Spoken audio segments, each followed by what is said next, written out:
I hope you're enjoying your Tuesday. I'm in Philadelphia today, outside of my wonderful New York, and it's just as humid here, but it's a pretty good day. In just a few minutes, we are going to get started on our topic, which is sales enablement, the unsung hero of the revenue team. And what a better way to start a Tuesday. So before we get started, as we're letting folks come in, I love to do an icebreaker question so you can get to know your wonderful speakers and I can get to know them as well. So I'm going to start with Mary. What is the best day that you have had recently? Or something you're looking forward to? You could do either one. Well, today's probably the best day because today was the last day of school for my middle school child who's 10 years old. So it's a happy day. Happy day. Now the summer starts. Jake, what about you? Best day was last week. Got to go out to the park with my wife and my little toddler daughter, and we spent like a couple hours there. It was fun. Oh, love it. Sonia? Oh, these days I'll say more often Saturdays. With summer, I'm getting back into hiking, and so last 3 Saturdays has been 3 continuous hikes. That's my best day of the week. I'm really look forward to that. Wow, I love that. Okay, we're outdoors this summer.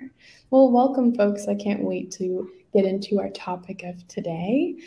Just want to do our little spiel here. Today's event is brought to you by the team at Modern Sales Pros. And if you're not familiar, Modern Sales Pros is the world's largest and highest quality community for those in sales management, sales leadership, sales and rep ops, and sales enablement, aka our Modern Sales Pros. And our mission is to create an environment for our members to answer questions they'd struggle to solve on their own, help them see around corners they might not even know are there. And we do that through awesome live sessions like this, a robust online forum, and then we have our quarterly summits. And we have started to do in-person events, which have been really fun. So if you're not already a part of those events or a part of MSP, you're going to be invited to join.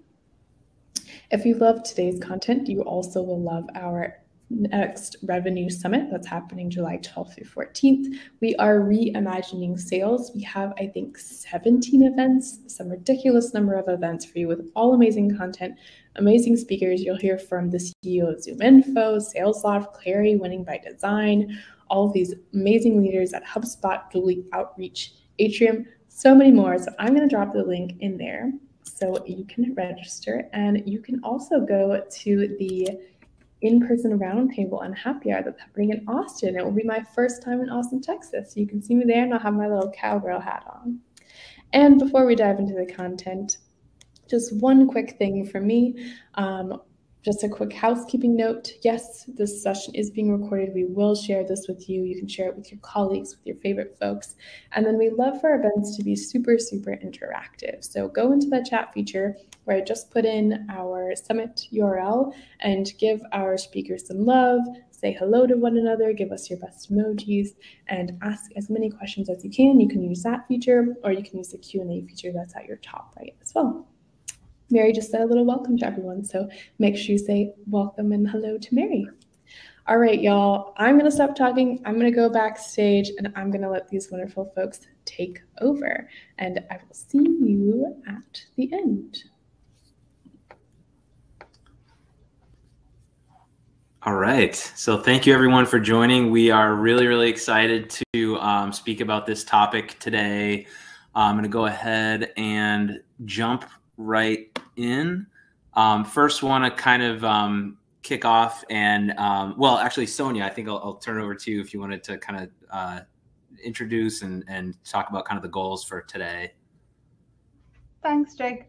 So hi, everyone. My name is Sonia. I work as Sales Ops and Strategy at PagerDuty, and I wanted to make sure I introduce our brilliant presenters in case they're missing some great things about themselves or they're too nice.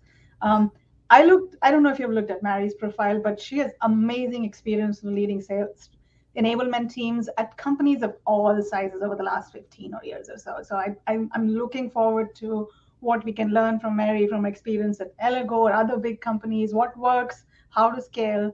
And Jake has been probably listening to customers telling him what he needs to build in Elego and what is already built and how that's awesome. So I'm looking forward to hearing both of them about how to bring marketing and sales together for enablement. And And of course, all of the work that enablement does at the back end that gets unsung. I know if it succeeds, it's a sales number. If it doesn't work, the certification needs to go. I know it never happened at your company. It never had any of my previous employers, but we want to make sure it doesn't happen again. So that's the purpose of today's conversation. Back to you, Jake. Thank you, Sonia. So yeah, that's a really great segue, talking about, you know, how enablement is really kind of positioned to be such an important role in revenue teams and how they function today, and how much these teams are coming together in the way that they work together. And the challenges now in sort of this new world that we're in, where folks are much more remote. So this is our agenda for today. We've got our driving alignment across revenue team functions, and we're going to kind of speak about that and talk about some of the challenges and some of the things that we're seeing. How, you know, improving lead quality and sales readiness through feedback systems, and sort of how the enablement team is really that sort of owns that kind of, can and should own that feedback loop from sales back to marketing. Putting more relevant content in the hands of sellers, that's always top of mind, and becomes even more important in this new world where virtual selling is becoming so much more what buyers want. Buyers want to kind of be self-directed so much more, because they've gotten used to being at home, and they've gotten used to not having to speak with a sales rep as much. So so content becomes that much more important. And then finally talking about conversation data, and how we can sort of bring process to mining our conversation data, and mining what are our prospects saying, what messaging is working and what isn't, how is it resonating, and then how we can equip the sales team to use that. So this first slide here, it's sales enablement. This is what I'm saying. It's sales enablement's opportunity to become such a key player in sort of the revenue team function, because of the fact that enablement is already, the sort of the eyes and ears of the marketing team, really, or can be that and should be that, eyes and ears of the sales team for the marketing team. And really the sales enablement team also kind of eyes and ears of the sales team to the management team, eyes and ears of the management of the executive team to the sales team. So it's that really kind of playing that central sort of acting as sort of the glue between all these different groups in the organization, because sales enablement has such it's the one group that has really the strategic mind, but also the tactical sort of exposure every day to the reps themselves, and who is strong and what, and how, what kind of what things are working and what isn't, what messaging is working. Marketing maybe has some great ideas, but then enablement is able to really kind of put that into practice. So really, really excited to kind of to speak about this today, and hear from Mary and Sonia, from you as well, on just some of the different things that you're seeing. And I think we have a poll question here. If we want to bring in and go ahead and launch this, see if I can. Here we are.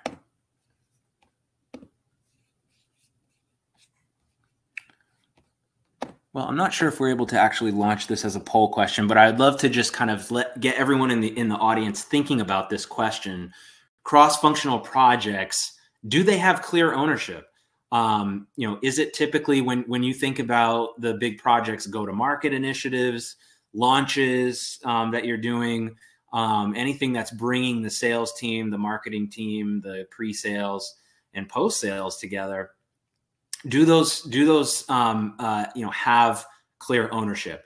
One of the things that we've found is that kind of just naturally, if you don't bring sort of deliberate process to that, it's not always the case. So would love to hear from everyone. And actually, I'm not sure, is Oh, yeah. We've got this. So yeah, I don't think we've got the ability to run the poll. But yeah, so just want to get everybody thinking about this, because this is going to be a big focus of what we talk about, is just sort of how to bring more kind of formal process, or not necessarily formal process every time, but just bringing more process to cross-functional projects, and who is owning what, and the role that the enablement team really plays in that. Yeah, Jake, if I had a guess, I know I've been doing sales enablement the last, 17 or 18 years, and I've worked in organizations that have spanned all of these areas. So I'm guessing our audience probably has similar experience, where some great alignment and accountability and some not a lot. Yeah. And how do you feel like we've, at Allego, would kind of score on that, and how have we improved over time, would you say? I would say we've improved over time. Jake and I have worked together for the last 4 years, and just the relationship and the communication has improved significantly. And I think I would give us a solid A. Yeah. Accountability. Yeah, I would second that too.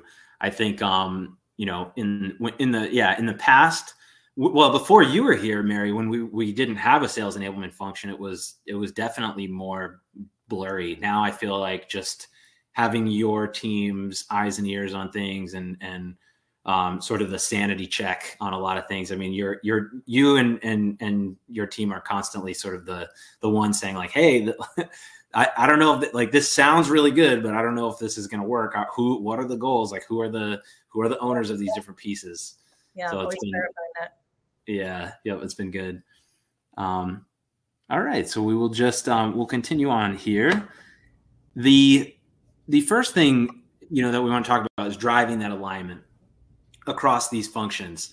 Some of the what I kind of was just alluding to with the shared goals. Do we have around any of these initiatives, whether it's going into a new market, launching a new product, you've got your sales goals, and then you've got your marketing team goals. But where, one of the challenges is how can we make sure that there's, if not,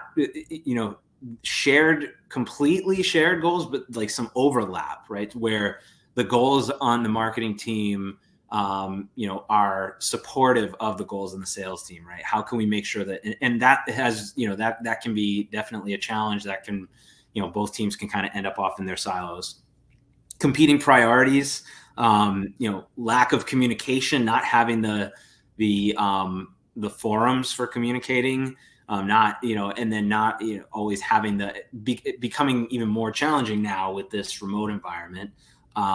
And then the clear accountability, which is, kind of maps back to some of the goals and things like that. So, Mary, what would you say that you've experienced here, whether at Allego or other companies that you've worked at, as far as this?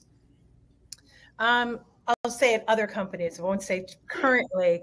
No, I would say competing priorities, I think, is always a challenge, no matter how good you are at all the other things, that you're constantly aligning on what the priorities are. And for sales enablement, with my sales hat on, I'm always thinking about, is this going to help the team sell and drive revenue for the company, right? So that's always kind of how I gauge it, as well as alignment with sales leadership and communicating that effectively, to the marketing team, which is the next one on lack of communication. I think number one thing where I think there's always room for improvement, but if you don't have a good line of communication and open communication, that can really inhibit the collaboration and clarity.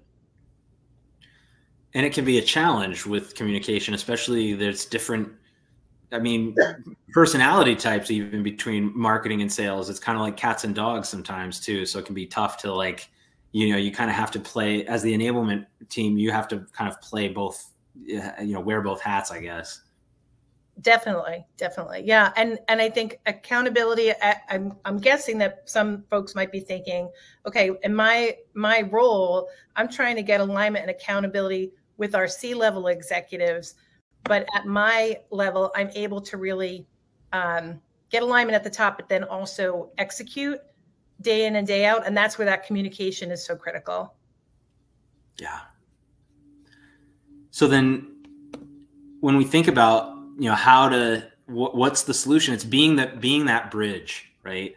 As the enablement function, you've got the unique sort of position to be able to really be that bridge. So it's driving goal alignment across the different functions, sales leaders, AEs, SDRs, coaches, trainers, you know, making sure that everybody's kind of marching to the same beat, so to speak.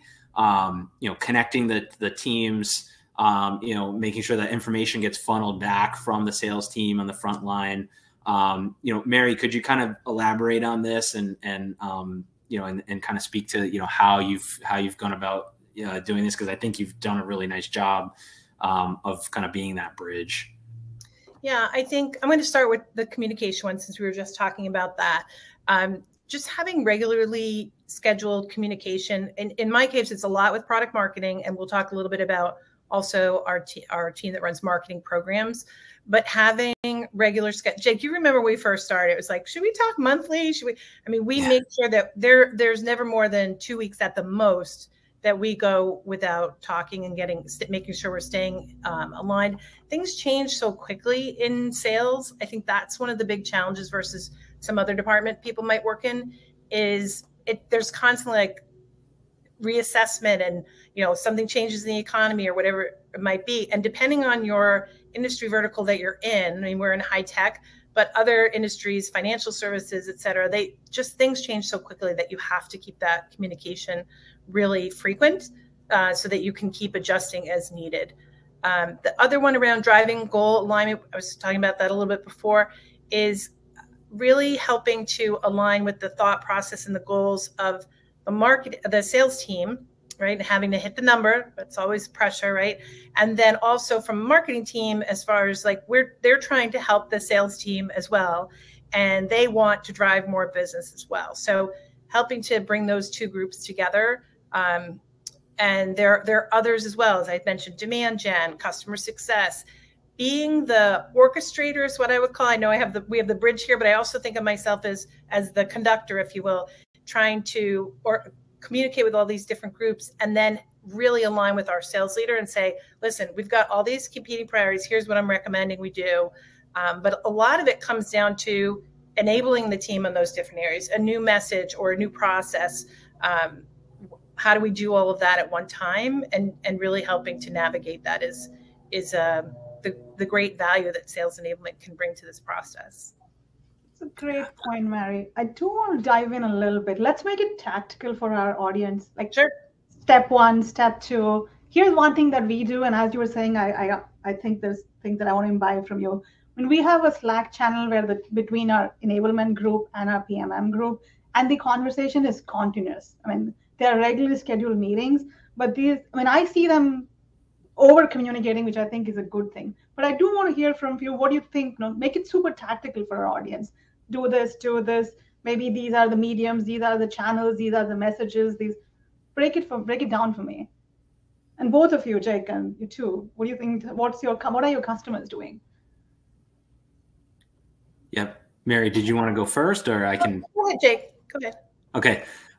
So, I mean, definitely, I mean, we're also using Slack channel. We've got a Slack channel between the sales enablement team and the product marketing team.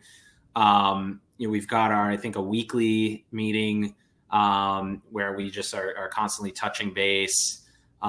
We also do, kind of Slack channels around specific initiatives. Like, right now we're going into a new segment.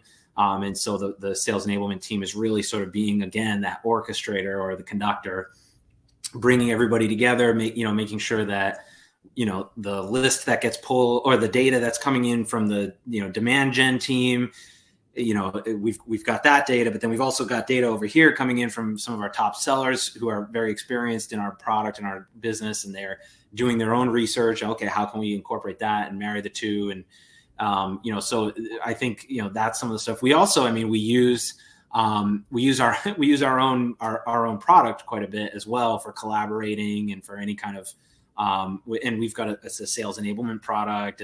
We use it as a platform for sharing knowledge and capturing knowledge from the field and sharing back and forth, using video and other means. So, those are some of the kind of the things that we do. So, Slack channels, weekly to bi-weekly touch point. Slack channels dedicated to specific big initiatives that are going on, things like that. Anything else you'd add to that, Mary? Yeah, I think the thing that we implemented within the last year or so is around a group of people who are involved in sales readiness that helps us align really well as new things are coming out in the product or new range of releases, and making sure that we have a clear project plan with that accountability, the ownership, what's happening. And then oftentimes I can be the person to say, oh, you know what, we're missing one item here. We need to make sure we have this particular type of job aid or cheat sheet or whatever it might be. So we have a really good program now for managing through the big things that are happening. But even so, it still takes the sales enablement person to say, okay, let's make sure we schedule that call to dig deeper into this particular competitive handling document or whatever it might be. So I'm really able to make sure that sales is going to have all the tools they need, and that we're communicating with our product team and product marketing on what has to be ready, when it's going to be ready. Don't forget about the demo, all those things. So it seems like, that shouldn't be that hard a process, but for anybody who's in the middle of it, there are a lot of lines on the checklist, I'd say. So that's one that has really helped us. And we have a single point of contact who helps manage that overall process, that readiness process, to communicate across those groups as well. The other thing I think that I recommend is, a lot of times we have new things coming out, whether it's a new product or it's a new message, et cetera. And often there's a lot of pressure for marketing, like get it going, get the go-to-market, we got to get this moving. But we do build in some time to have some salespeople test the messaging, for example, before we roll to the whole group. So we learned that a few different ways. But if I'm sure people have heard this, right? Sales gets the product marketing puts together the messaging, sales goes out and tries, and then comes back and is like, that didn't really make sense. Or I know we started finding on this, but when I said that in front of a customer, they did not get what I was talking about at all. So we always have tried to now implement a testing phase, Jake, and right, that's really helped us a lot to get that feedback and then have people test it out on some prospective clients before we go full force with the whole sales team. Yeah, that's a great point. The testing period as part of that release readiness, that was the other big one, that release readiness. We set up a dedicated, like we now have like a business operations person who is really the central point, like Mary spoke to. But even before we had, brought on, more formalized it, we had started a release readiness cadence where we brought in key folks, and it was really, we met every 2 weeks. And just to say, okay, what are the, what are the things coming down the pipe, and what are, coming down as far as product, and then what are the things that we need to do to stay ready for that. So, that's something that you can implement today as well. So yeah, that's really good. Yeah. The last one I'd add around communications is figuring out, if you don't have a good communications plan, right, figuring out what is the way that information is going to get funneled to the sales team. Because if you're like our organization, there's a lot of information that comes to sales, and it comes in an email, or we use video a lot. Who's it coming from? How often is it happening? It's too much for salespeople to keep up with. So we've tried to filter that a bit and make sure we have a good cadence of when things are released and not overwhelming them with information. And whether it's you communicate on Slack or, email is like the worst way for us, I think, for many organizations, right? Nobody's reading their email anymore. I've learned that lately. We do a lot, like if we put out a short video, and when I say short video, I mean like 2 to 3 minutes from our sales leader, everyone in the sales team will watch that, right? So that helps if something's really a high priority and we want to make sure people have attention on it. We have a great cadence of calls. Even if we've communicated all these things, we repeat it again on an all sales call, which I'm sure lots of people do. Nobody goes back to listen to those recordings. We never expect them to. But if we've communicated everything through 2 or 3 channels and then say, okay, now we're going to review everything monthly, it's so difficult for sales to take all that information. And so a communication strategy with the team, I think, is really important. And how do you get the most important stuff up to the top, and what is the most important stuff? Yeah, you're right at the heart of what we've been discussing and implementing. So thank you for that advice. I noted some of those points down, so to take back to my team. Thank you, Marion. Thanks, Jake. Go ahead. Great. Awesome. So then the next real important area is talking about, improving lead quality, by understanding what are the kind of the key attributes of the folks that our sales team, our SDRs are speaking to, that are resulting in success, right? And making sure that there's a feedback loop back from sales to marketing. So, this is again coming back to all these points are related around being that bridge. It's establishing that feedback loop. So some of the challenges here, marketing programs or demand gen, doesn't get feedback from sales. It can be a challenge because, there can be those silos in the organization and they can be operating in real different, just kind of missing one another, like two ships passing in the night. Sales not being well-versed in the messaging. If we're making updates to things and we've got, there's a lot of complexity, or there's maybe many different products, it can be, challenging to make sure that the sellers are not going down a rabbit hole, talking about the wrong thing with the wrong person.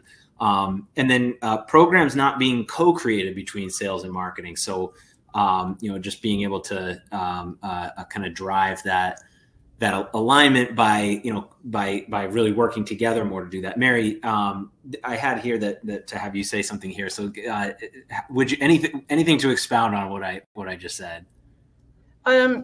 I think that the role of sales enablement has broadened, where we start to hear more about these challenges than we did. I know for myself than I did in the past, around pretty much when sales reps start to think about anything that isn't working in an optimal fashion, it comes through sales enablement.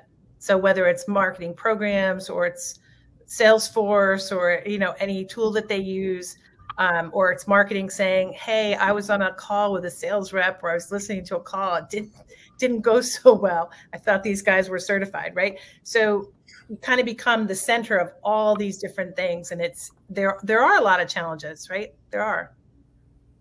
It can be part of it can fall into, where if there's no one else to blame for something, it can all kind of eyes all on enabling. Oh, they didn't get trained enough or something. Yes, I will say, and I don't see a lot of chat, but please feel free to post in the chat. I'm going to post some questions there. I would be curious if anyone on this call is familiar with the scenario where the sales team gets trained on something, and then it's a month later, and all of a sudden something's going wrong. They're not selling a new product, or they're not delivering the message correctly, or whatever.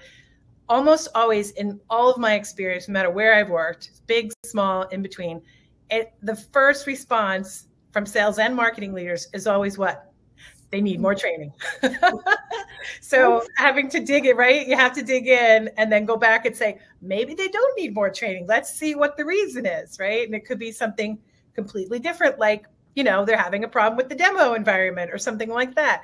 So I'm sure most people have come across that at least once in their experience as a sales enablement team member. Yeah. All right. So jumping to challenges, or jumping to the solution here, own the feedback loop. Build systems that are going to drive that feedback from one group to another. So maybe it's sales content analytics. One of the things that we do, very, very tactically, is we've got, on Mary's team, we have a sales content manager who is going in and quarterly looking at all of the data for all of our key sales content pieces. We all the digital sales rooms that we deploy. In digital sales rooms, it's basically like a collection of content that our sellers use to deploy. We give them a template and for different scenarios or different products, and then they deploy those, create custom ones for each different deal that they've got.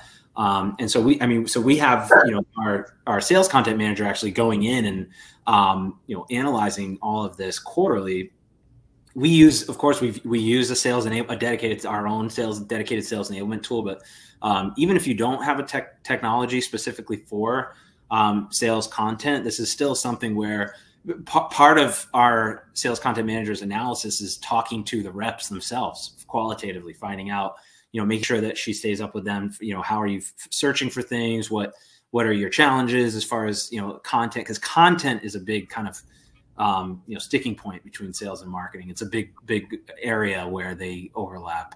You know, holding folks accountable, making sure that, you know, when we do any of these initiatives, like, you know, we're entering a new market, and like I talked about, you know, Mary and her team are really kind of key as far as like, okay, who, you know, who are we going to assign to different things? Who are the right folks on the sales team to say, okay, let's assign them to kind of be our scouts in this new marketplace, right? There's, you know, being, you know, having that kind of that pulse on the field allows for that. And then incorporating feedback into training updates and making sure that, you know, we are certifying on the right things, making sure that then the stuff that we're certifying on is, you know, that the messaging itself is working. So things of that nature. So Mary, anything to kind of add to any of this? I'm sure you've got a lot to yeah, I would just build upon it. If we look at thinking about some examples from our own team, that content analytics is really great, because initially when Jake, when you and your team create content, or the marketing programs team creates content, we help get feedback on that from the field. It might be we put out a video and people comment on it, or we talk to people live and do outreach in that respect to get the voice of the sales team.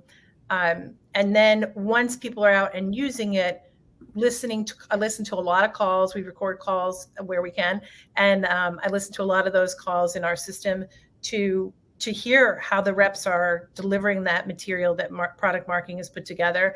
And then I might call that to Jake's attention and say, hey, take a listen. Here's one of the reps using that new messaging, and here's how that sounded, and here was the reaction of a prospect. I did that the other day with our with Dennis, Jake. I sent him a call. He's our senior director of marketing, product marketing, and I heard something from this new area that we're targeting, and I said, hey, here's a data point that we hadn't thought of, and it's very helpful to be the kind of the eyes and ears for product marketing and bringing that feedback to them. Yeah, that's been, just thinking about too, another example, we were going into another market probably about a year or so ago, 2 years ago. And it was that I just remember you flagged, or it might've been, it was either you or Jessica flagged just something, there was a word that the SDR we had in our sort of messaging for our SDRs. And just using this one word, the buyers that we were talking to, it triggered a totally different line of thinking. And so they go all the way down in the wrong direction. Yes. And we were like, okay, that's a perfect example of where we were like, oh, let's not have them ask about this, you know, phrasing it this way, because that one word changed everything. Yeah. And then making sure that gets updated in all the right places too. Yeah. Right? Yep. So that brings up a question that at least we have grappled with in my previous jobs always. You know, Jake, I know you've faced this, I'm pretty sure. Like, there's too much content for the sales team to parse. Like, you know, how do I find stuff? Or it's the other round. There was a training that happened last week. We have weekly jam sessions that our Enable team runs, and like happened last week or the week before, and so a sales leader comes back and said, oh, you didn't train my team on that. This is not covered yet. We need to go, you know, we need to build stuff on that. And the Enablement comes back and said, no, we did that. The PMM says, yes, we did that already, and you were not looking at it. So how do you parse this, you know, the spectrum of things get done and don't register sometimes, or there's just too much content and the sales team is overloaded? How do you balance these two? That's a great question. And that, you know, so this has been something that is sort of a continual, you know, something that we're always working on and always kind of making progress on. But I mean, I'd say over the last, you know, several years, we've really gotten to a good place with this. I think it's about thinking in terms of, where is the breakdown? Is it in, you know, awareness of the content? Is it around, you know, that salespeople are maybe aware of it, but they don't know how they're supposed to use it? Or is it, you know, is it that they don't find it useful or it's not relevant? That's actually some of the stuff that we're going to be talking about in this next piece around content. So I think I'll actually jump right to here to keep it relevant. So when you think about content, this is some of the, this is key. you know, we've done some cool stuff here. And actually, Mary, can you kind of chime in a little bit on some of the challenges that we've seen? Because I think this whole section is going to answer your question, Sonia. Yeah, I think that the working in silos thing, especially with sales, marketing, sales enablement, if we're not working together, that siloed approach, as well as others across the organization that impact sales. Having people overwhelmed with content is a very real thing. And I think there's a challenge of awareness, as Jake talked about. So how can sales, we're going to talk about how to do this, but how can sales enablement help with the awareness piece of it? And then also, how do you make sure that Sonia, you talked about the jam session, and then all of a sudden it's like, hey, nobody remembered that. What happened? How do you reinforce that? And how do you provide that as that information, as I like to think of it, as a service to sales, right? And what's the best way to provide that as a service? Examples like things like bite-sized content. So if the jam is an hour, people aren't going to go back and watch the hour. Thinking about how do you break that into smaller bite-sized content and make it searchable and easy to find. And the reinforcement piece. How can you help people not forget? You know, we do frequent reinforcement through automated spaced quizzing that happens over time through our platform, so that people, it's top of mind and that they keep remember that. But I'm going to go to solution, Jake, in a sec, because I think one of the biggest things for me is having a great relationship with our sales leader and our sales leadership team. If you don't have a seat at the table, that's very difficult to be successful in this role in sales enablement. I'm part of the sales leadership team. I'm constantly communicating with them, but getting that alignment on what's important and what's top of mind. And it has to help contribute to revenue for the most part, right? Most of the time. I'm going to argue that there are certain systems we have to train on, like CRM, that people will say, no, that's not going to contribute to revenue. But I used to be a Salesforce employee, so I don't want to say anything bad about Salesforce. But just trying to get that mindset of sales leaders and always have that top of mind, so that as things come up, say, you know what, I'm going to take this back to the sales leadership team and say, here's what's in it for you, and here's what's in it for your teams. So I think that's kind of critical to it, that don't make sure you have reinforcement built in so people don't forget. Get aligned with sales leaders. So if we're doing something and we think it's important, sales thinks it's important, and product marketing is presenting to us, and we say, yep, this is something we need to do, we need to get certified in this messaging, I have alignment with our CRO and the sales leaders before that even starts. So that if somebody's not doing it, if I have 3 or 4 salespeople who are like, oh yeah, I didn't do it, I don't have to go back to the reps and bug them. I just go to the sales leadership team and say, hey, you know, I'm seeing a few people on your team aren't on board with this. Can you help fix that? I'm very fortunate that I work really hard at that relationship to make sure that that's strong, and that'll carry you so far in that bridge position between marketing and sales as well. And it makes me think of too, a lot of the work that your team has done around mapping how we present content to how salespeople are going to actually go and look for it, and so that, you know, when we use our own system so we have a dedicated sales content management system. So that definitely makes things easier, obviously. But even before we used our own system for that, before we had that, you know, in years past, we were just using like a Google Drive. We were still sort of, you know, going through and always kind of asking the reps and putting together like a little sort of council of kind of key players on the sales team who are, friendlies and able to kind of think, more strategically, and kind of ask, what are the different, how is the team accessing content? How do you access content? Is it via, the industry, if you're selling in a B2B, it's, what is it, the industry, or is it more by a particular situation? So we've ended up like building out all of these. We've got lots of different ways of accessing the content. We've got we've got a system of playbooks where it's like by, scenario, like, the use case of the product. We've also got the same, the ways to access that content via, just sort of repositories of industry-based content. So but the point is really keeping that close pulse on the sales team and finding out and polling them, finding out, how are you searching for content? What are the things? And then aligning to a taxonomy. That's been a big one. Yeah, it's work, right, Jake? It's work. We went through a whole process ourselves to identify how best to organize that and tag all that content. But we quickly found out that when we rolled that out to sales, we got far fewer questions for people saying, I can't find what I need. Far fewer questions for people asking you to create content that already existed. That used to be a big problem.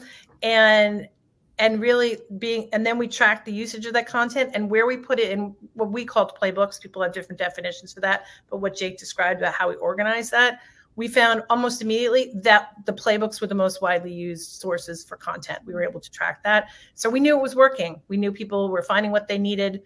They didn't have to go looking in a lot of places, but curating content to say, okay, there are lots of pieces of content. Somebody always wants that one thing or that one slide that was in our deck 2 years ago that they just can't let go of. But we don't think that's maybe the most current or best, quote, best content. So we try to put forth and say, this is the content we think is going to be the most useful, the most effective in your sales cycle, and promoting that and driving people to a single source of truth for that so that it's easy for them to find it and then they use it. So there's a question from Eric in that Q&A section. He wants to know what's the best content analytics tools, or depends on what the ones you've used, which one would you recommend? So as far as content analytics for sales, any kind of sales content management system is going to have pretty good content analytics for sales content. This is, content analytics from a marketing perspective has always been easier at the top of the funnel, historically, but, because you can look at the data from your campaigns and how that matches up to your Salesforce contacts. But now you can do that with sales content tools as well. We use our own. Allego is a sales content management system that we use for this. We've got it integrated with CRM, and so we're able to look and see what is the win rate associated with different pieces of content. How much revenue is associated with it. But there are others on the market as well. Anything, a sales enablement tool. And you can just go ahead and Google sales content management, sales enablement, and you'll see they're all typically designed for being able to say, okay, what at the lower parts of the funnel, what is happening with content? How is it being shared? And then the cool thing is you can really start to see from the perspective of like, okay, we put out a piece of content and it's not performing as well as we thought, meaning it's not, we're not getting a lot of engagement from prospects on it, and it's not producing revenue. It's not being associated with revenue production. Where is the breakdown? And then you can see in all of these tools, dedicated sales content management tools, you can see what is the is it that the salespeople aren't clicking on the piece of content? Or is it that they're everyone's, it's got, a lot of people are actually clicking on it and checking it out, but then barely anybody's turning around and sharing it to the prospects. That's one type of problem. Or maybe they're sharing it and then the prospects aren't clicking on it. And so that's a different type of problem. So so any tools that you're evaluating should be able to do that.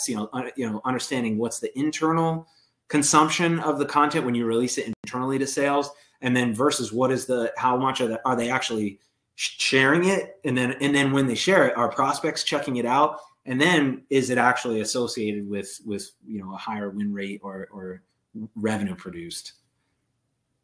That's a great question though. And then another thing I wanted to mention, and Mary, we can kind of talk about this one, is some of the stuff that we've done, I think that's been really effective as far as, the Jake's take, right? With this, what we do is, I'll kind of just tell the story. When Mary first joined, about 4 years ago, we in the product marketing team putting out a lot of content, and the biggest complaint among sales was they would always say, oh, we love the content, it's so great, but we can't ever find it. We don't know what to do. We don't know what's available, where it is. And so that was just the biggest pain for so long, because it's just like you're so close to the to your destination. They're all loving the content, but then nobody can find it. It's like that's a frustrating thing, obviously. And I'm sure many folks in the audience have experienced this. And so again, being that bridge, I talked to Mary and I was like, this is the problem, and this has been a problem, and how do we attack this? And she came up with this idea to do a weekly or bi-weekly video series, and she came up with the idea, call it Jake's Take, and so basically every 2 weeks I'll put out a video, like a 3 to 5 minute video with sort of the product marketing's take on what's going on in the market, what content pieces are available, how you should think about using these content pieces, why we produce these. You'd be surprised at how often you say something like, oh yeah, well, we came out with this ebook, where like, okay, we came out with some ebook or some solution sheet or video on some topic because we saw some really, really important thing going on in the marketplace. And so we came out with it. We built this really good thing in response, and we put it out there. But then like half the sales team is not even aware that this thing was going on, and this is why we did it and why we created this. And so like having that qualitative sort of, using video, it's easy for us on the product marketing team to put those out. It's easy for the sales team to consume them. That was one thing. I don't, Mary, any I'd say everybody likes that. If you can come up with some creative way in sales enablement to help salespeople get the information they need in a fun way. Video is always popular. We watch videos all the time, right? That's our way of learning and getting information for most part. And being able to then almost have marketing market themselves and what they're creating and talk about the value that it could be for the salespeople. And we get great viewership on that. People post comments, and I watch it every time it comes out. Our CEO watches it. And it's like, wow, there's so much great stuff that the team is doing that you're going to miss if it's just in a Slack or an email. So everybody knows, like, I'm going to watch Jake's Take. I can commit 3 to 5 minutes, and then he links to all the great new content that's out there. So it's really helped. And how long are your Jake's Takes? Because I noted that argument that Mary made about bite-sized content. So how long are they? We no more than 5 minutes. I mean, if we try to really keep them 5 minutes or less. They're usually between 3 and 5. They're kind of for certain kinds of things where we also put out we create explainer videos when we put out a new deck. We'll attach an explainer to it. Something like that you want to do like 1 to 2 minutes. But on like a bi-weekly roundup type of video, people can take a 3 to 5. They can watch a 5-minute video, especially getting all that context. So yeah, keep it 5 minutes or less is really I'd say the best practice. And I think of Jake's Take, that we call it, as a promo reel, if you will, to promote the different content, and it applies to different roles. So if a SDR is watching and they're like, oh, that's not for me, they can just go to the next thing, and then he might have something that's more appropriate for the top of the funnel. But that way people can sort of look at it and say, oh yeah, I want to click there, and now I'm going to go watch the explainer video about how I would use this slide presentation. What's a good talk track for this, for example? Yeah. And then we're putting all of the old videos into the tagging and taxonomy system, so that way they show up for topics, anything that's still relevant, right? Obviously something that's several years old, it's not going to be as relevant, but making that stuff available after the fact too. So people can kind of say, oh yeah, I remember I saw, in the title of one of the Jake's Takes a month or two ago, this topic, and now I'm needing information on it. They can go back and search and find that Jake's Take episode and watch it again. Gotcha. It can be cool. All right. So moving on here, want to talk a little bit about conversation data, messaging intelligence. Mary, this is probably a good one for you to kind of speak to. We've gone through the whole process of when, pre having building our own technology for this and using it. But when we would just manually record sales calls and listen to them and share that. So can you kind of speak to some of the challenges here? Yeah, and I'm sure lots of people have this where if one, you may not be recording calls, but let's say you're recording calls. Then the question is, oh my gosh, how am I going to figure out which calls to listen to? There's so many calls. How am I going to find that one that I can hear what the message is that the rep is delivering and what the buyers are saying as well? That is very challenging because it's like, great, we record the calls, but now we have hours and hours of calls. I don't have hours and hours to listen to all those calls. So technology can certainly help with that. And we want to be mindful that there are probably some people on this call where their industry may not allow them to record calls, but for those who can, that there's great technology to help mine that and curate those calls to bring those to the forefront. Did you want to talk about the tech stack aspect, Jake? Yeah. Yep. So, there's dedicated technology for this.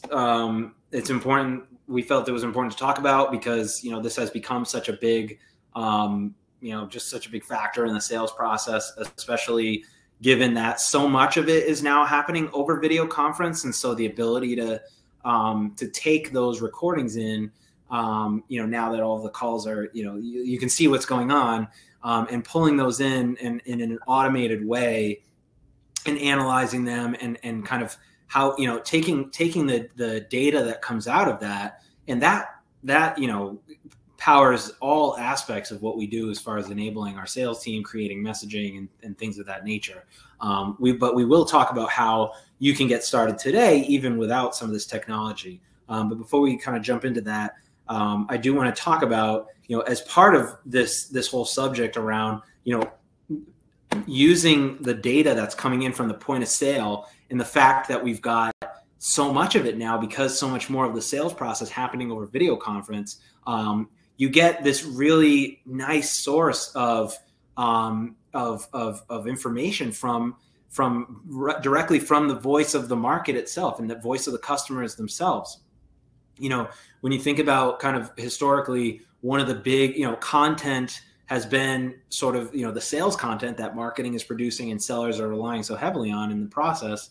The content has been sort of that kind of glue, the connective tissue between the two. And then and then being able to understand, content analytics has been sort of traditionally one of the few, kind of data sources for marketing on what the sellers what's working in the sales process, what topics are important, resonating, what content pieces are the seller through looking at what content pieces the sellers are using and then how our prospects responding to that. But it does provide kind of a limited view because, there's so many instances where the sellers are not using content.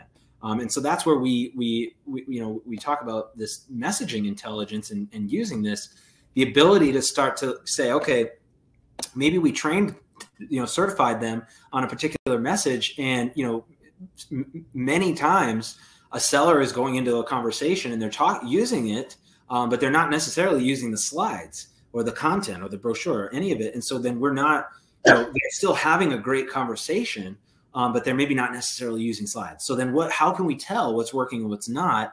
And that's where really starting to lean on all of these, all of this amazing source of data and information from the point of sale. And so, Mary, I'd love to kind of get your take on this because, you were there when we went from, as an organization, we were, in years past before we had our own conversation intelligence product and used it ourselves, we just kind of did this more manually.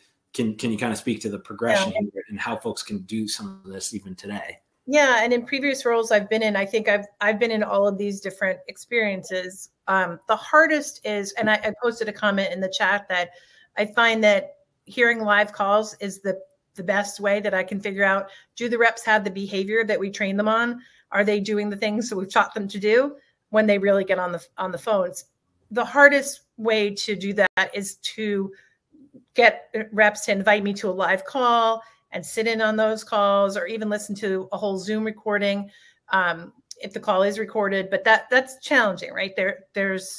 I know I was in a role in past years at other companies where I didn't hear any rep calls because they were out in the field doing calls face to face.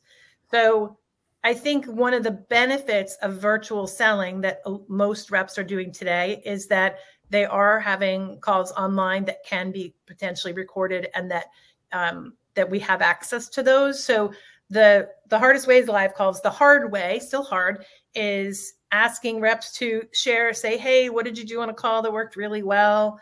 And getting them to proactively take time out of the day and say, oh, I'm gonna share this thing, or I'm gonna share a recording that I did of my call, and figuring out what's the right thing to share, right? So that's still hard.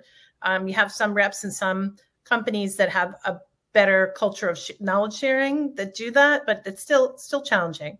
So the easiest way is what we're doing today, I find, is definitely the most beneficial and easiest way for me as a sales enablement practitioner, is using conversation intelligence and automating it so that I can go in and search for key moments in calls. I don't have to listen to every call. For example, if we've just done a training on a particular us versus a particular competitor, I can go in and search any calls where that competitor is being discussed.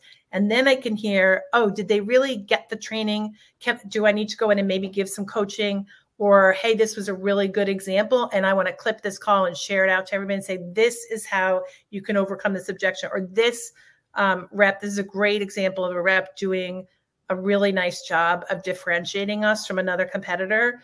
So if I had to go listen to live calls, or I had to go rely on the team and say, you tell me when something goes well or not, those things are challenging. But when I have AI that can do it for me, and I can search up those calls and find those moments, it's really great. And we released a new feature that I just used last week when it came out, that where I can search a term and I can get 30-second clips of like 10 calls where somebody's been talking about that. And I can find ones where I'm like, oh, that needs coaching. Oh, this one is really good. I'm going to share that with everybody. So we just started doing that ourselves using our tool last week. And it's just saved me an immense amount of time. It's really helpful. So that's the nirvana if you can get to that point. And I think one of the things to think about is looking at what's the ROI for investing in technology like this compared to the time it takes. And I think a lot of us are going to be asked to do more with less as we head into, the way the economy is going, being more mindful of our time and how much time we have and what's going to have the biggest impact. And using technology, whatever the technology is, to help you do that is going to be an important part of making the most of your time and having the biggest impact going forward. And Sonia, did you want to jump in?